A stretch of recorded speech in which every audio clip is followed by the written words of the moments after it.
अस्सलाम वालेकुम जी, मैं हमारी अली, आप देख रहे हैं मेरा चैनल। अलीना पे तशद्दुद और फिर बच्चों की मौत। अमेरिका से वलेंशिया टाउन की असल कहानी अब बेनकाब होना शुरू हो गई है। 16 साल बाद लाहौर वापसी। जहर किसने घर तक पहुंचाया? क्या 16 साल बाद जहर का हासिल करना पाकिस्तान में इतना आसान था अलीना के लिए? वलेंशिया टाउन केस की जो लेटेस्ट अपडेट्स हैं वो आपको हिला के रखने वाली हैं। पुलिस तफ्तीश के सामने आने वाले दो सबसे बड़े और नाकाबिले तरदीद हक़ाइक़। कितना सपोर्ट मिल रहा है इन बच्चों के बाप को, क्योंकि इनका भाई जो है वो पुलिस में है। बहुत सारी कहानियाँ निकल के सामने आ रही हैं। बच्चों को किसने घसीट कर कमरे से बाहर फेंका? अलीना की जो बहनें हैं उन्होंने नासिक डॉगर पर कौन कौन से इल्ज़ामात लगाए हैं, क्या क्या बताया है, इस 16 साल की कहानी क्या है, क्या अमेरिका में अफेयर था, जायदाद का तनाज़ा था, और क्या ये सब चीज़ें इस कत्ले आम का सबब बनी, या अलीना इतनी कंट्रोल्ड थी कि दिमागी मरीज़ा थी लेकिन फिर भी उसने 16 साल बाद पाकिस्तान जाने का इंतज़ार किया। 3 साल से वो मेडिसिन पे थी लेकिन उसने अमेरिका में कुछ भी नहीं किया। वो हंसी खुशी पाकिस्तान आई और यहाँ से वापस भी जाना चाहती थी। आज की वीडियो हर चीज़ का पोस्टमार्टम करने जा रहे हैं, किस तरह से इस केस को भी दबाने की कोशिश की जा रही है, मामला रफ़ा दफ़ा कर दिया जाएगा। रिक्वेस्ट है चैनल को सब्सक्राइब करें जी, आपकी सपोर्ट की ज़रूरत है और आपने वीडियो को आखिर तक ज़रूर देखना है। लाहौर में अमेरिका से आने वाला एक ही ख़ानदान, उनके 3 मासूम बच्चे और बच्चों की माँ, पुरस्रारवाद की तहकीकात, बड़ी अजीब सी चीज़ें सामने आ रही हैं और हर गुज़रते दिन के साथ इस खौफनाक वाक़े का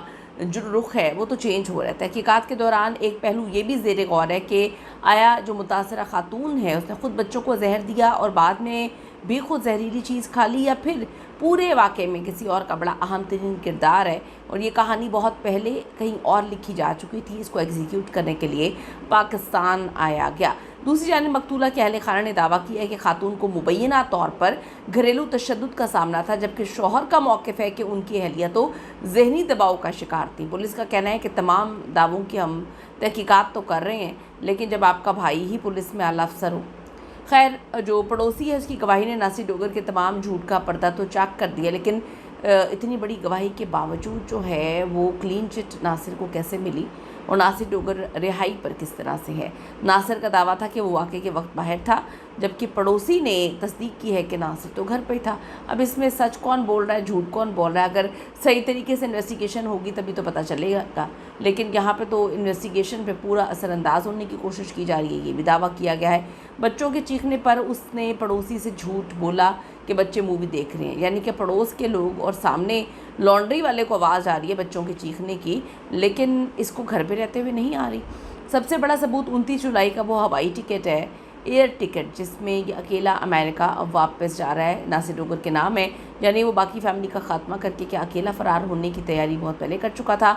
अमेरिका से यकम जुलाई को पाकिस्तान आने वाले एक ही ख़ानदान के 3 बच्चे, उनकी वालदा की पुरस्रार मौत, कत्ल। इस केस में पुलिस ने तफ्तीश का दायरा जो है वसी कर दिया। CCTV फुटेजेस, फ्रांसिक शवाहिद और दीगर सबूतों की मदद से मुख्तलिफ पहलुओं का जायज़ा लिया जा रहा है। शायद घर भी ऐसा चुना गया था कि यहाँ पर इर्द गिर्द जो है कैमरे ना लगे हों। इब्तदाई तौर पर शुबा ज़ाहिर किया कि घर के सरबराह नासिर डोगर वारदात के वक्त जो है वो घर से बाहर ग्रॉसरी लेने गए हुए थे। 1.5-2 घंटे बाद आए।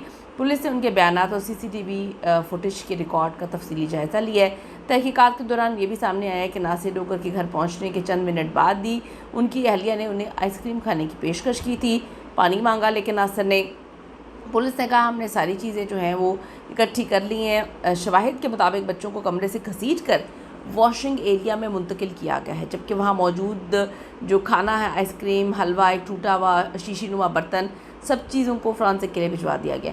मारने से पहले बंदा इतनी ज़्यादा कुकिंग क्यों करेगा, या ख़ुद को आपने ख़त्म कर देना है तो आप हलवे तक बना रहे हैं, अजीब बात है। इब्तदाई पोस्टमार्टम रिपोर्ट में चारों अमवात की वजह जहरीला मादा करार दी गई है। तमाम पुलिस के मुताबिक ये तयन होना भी बाकी है कि जो है बच्चों को खुद जहर दिया था, बाद में भी वही जहर वाली चीज़ें खाई, या इस सारे के सारे मामले में किरदार किसी और का था। दूसरी जानिब जो मकतूला के अहले खाना है उन्होंने दावा किया है कि खातून को मुबैना तौर पर घरेलू तशद्दुद का सामना था। शौहर कहते हैं जी मेरी बीवी जहनी मरीज़ है। अब आप ये देखें कि सारी चीज़ें, जहनी मरीज़ बनाना आजकल के दौर में किसी को कौन सा मुश्किल काम है। इतना टॉर्चर, मेंटली टॉर्चर, मैं कहती हूँ कि फ़िज़िकल टॉर्चर से ज़्यादा है और बड़ी अजीब सी बात है। कि सब कुछ उसने पाकिस्तान आके करना था 16 साल बाद। 3 साल से वो डिप्रेशन की मरीज़ है, दवाइयाँ खा रही है। बहनों ने कहा है कि जी 6 महीने से तो बिल्कुल ठीक थी, तो अगर कुछ करना था तो खुशी खुशी पाकिस्तान क्यों आई? करना था तो क्यों पाकिस्तान से अमेरिका जाने की ज़िद लगा के बैठी हुई थी? करना ही था तो अमेरिका में क्यों नहीं कर रही थी? और अमेरिका क्यों नहीं 16 साल वहाँ पे गुजारने के बाद बच्चे जम्मे पले वहाँ के, तो वहाँ पे वो उसे रखने की बजाय पाकिस्तान में क्यों सेटल करना चाहता था? अमेरिका में इसका कौन था? आपको पता है अमेरिका, यूरोप, कनाडा, ऑस्ट्रेलिया, इन जगह पे औरतों के राइट्स हैं कि अगर मर्द जो है कोई दूसरी शादी करता है, धोखा देता है, तो अगर ये कानून उसको टंग देता है। पाकिस्तान लेकर आना, यहाँ पे बीवी फेंक देना और बच्चे फेंक देना, उसके बाद वहाँ पे जो है अयाशियाँ करते रहना या औरतें रखना, शादियाँ करना। अब चीज़ें देखें ना कितनी अलग थी। तो आप इस पर अपनी कीमती राय ज़रूर दीजिएगा। आपको लगता है ये सिंपल कत्ल है? आपको क्या लगता है कि ये सिंपल खुदकुशी है? क्या आपको लगता है, मतलब आप लोगों का भी तजर्बा है? कमेंट ज़रूर करेगा। See you in the next video. Allah ने के बाद।